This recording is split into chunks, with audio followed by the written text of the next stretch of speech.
We're talking about the second best stretch for lordosis. I've obviously spoken about the best one, so we're now going to start building a picture of what other stretches go along with that.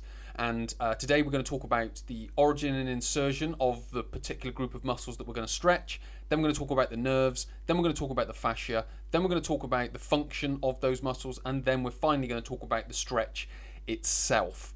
Now, the group of muscles that we are talking about are the adductors, but we're just going to focus on the adductor magnus for now.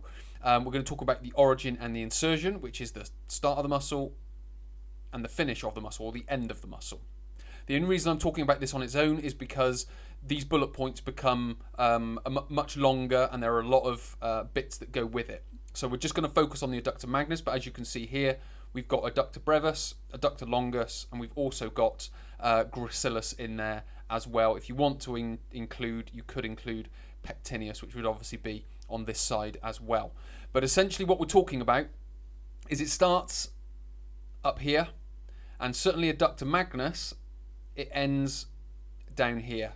Obviously gracilis, then you've got adductor longus and adductor brevis and pectineus up front. So we're talking about the inside of the legs. So this is an area that we want to be focusing on, and the reason I've chosen this is because it's so closely related to the psoas muscle, which is this muscle here, and in some respects the iliacus muscle, this muscle here, within lordosis, because it creates a certain posture of the leg, and also, as you're going to find out, there's a relationship between the nerves and the relationship between the fascia as well. To talk about the nerves and the relationship and between psoas, iliacus and adductors, what you can see on here, you've got the psoas is the anterior branches of the spinal nerves from L1 to L3.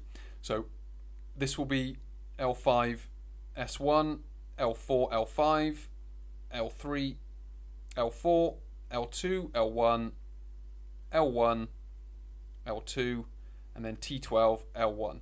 So that's all the different segments of the spine. So we've got from L1 up here to L3 down here. So that's for the psoas.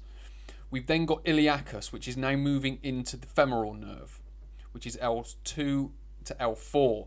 So we're talking here 2, 3, and 4, and then you've got obturator nerve for the adductors, which is L2, L3, and L4. So again, we're talking about these vertebrae up here. So the nerves that are being fed into the adductors come from the same branches or same origins, if you will, as the psoas and as the iliacus. So as these nerves start to tighten muscles and muscles become tight, there is a relationship between this whole, let's just call it a line of muscles that go all the way up through here. And what we're going to do is we're going to talk about that line when we talk about the fascia on the next slide. So to continue building these pieces, obviously we've looked at the muscles. We know the area, so it's this all on the inside of the leg here. We've looked at the nerves that come out through and feed these muscles that basically go from L1 to L4 with regards to the psoas, the iliacus, and the adductors.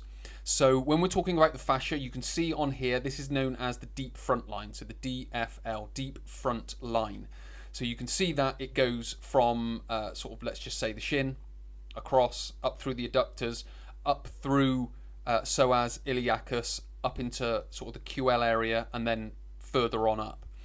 But when we're talking about the adductors part of it, it starts on the septum between the quadriceps and the adductors. Now, this isn't going to be an exact drawing, but if we take a bird's eye view of the thigh, and we've got, so we're just going to say this is the inside, this is the outside, this is the front, and this is the back. Obviously, on the inside, we've got adductor muscles, then we've got quads, obviously we'd have hamstrings, we've had IT band sort of on the back there. So this isn't an exact drawing, I hope you can understand.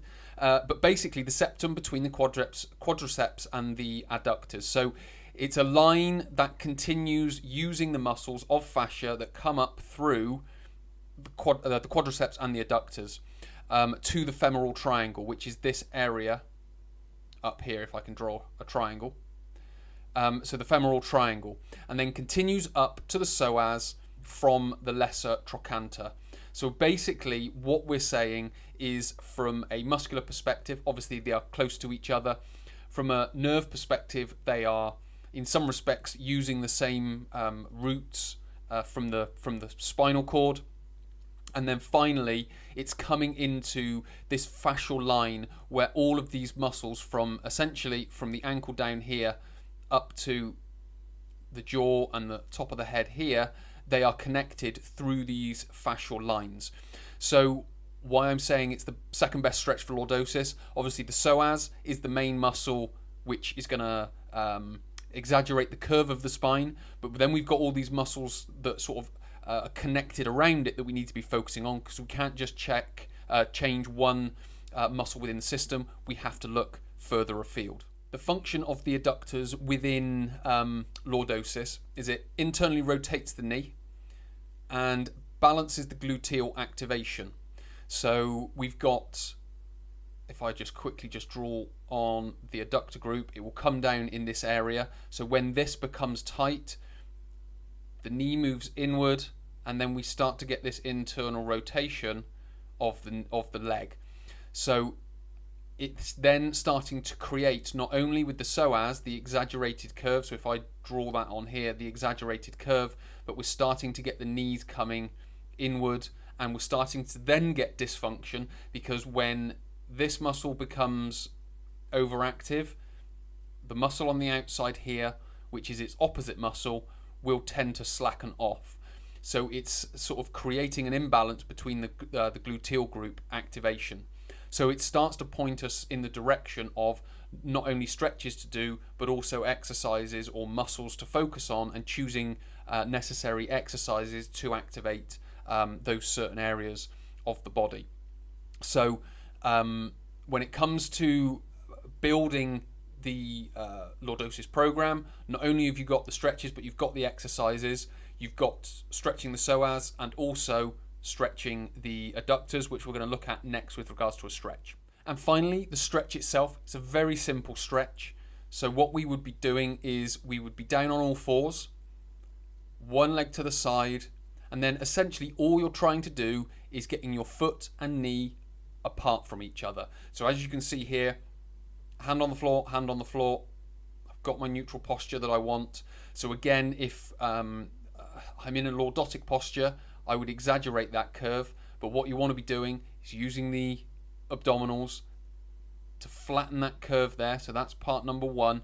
And then essentially we're just trying to straighten this leg. So we want the knee locked in position. So you can tense the quads if you need to. And then all you're looking to do is get this knee and this foot as far apart from each other as you can. Now again, what we want to be doing is we don't want to be going too far into the stretch too soon. So we want to be feeling a stretch. We want to relax into that. We want to cycle breathing. We want to be cycling our breathing from the abdominals. So we may do that for 10, 15, 20 seconds. Then you can either come out of the stretch and go back into it again for another sort of 15, 20 seconds, going through exactly the same, but this time you might just take the foot a little bit further apart, locking out the knee, maintaining posture of the spine. And again, you could then do that for a third cycle, go further into the stretch, take the foot a little bit further away, so you're just creating a little bit more length through the adductors, but again, maintaining straight through the knee and a bit more of a regular curve of the spine, whilst all the way through continuing your cycling of the breathing. So that is the second best stretch for lordosis. You're stretching the adductor muscles because of their relationship or close relationship to the psoas, through the location, through the nerves that feed it, and also through the deep front line that in some respects connects them.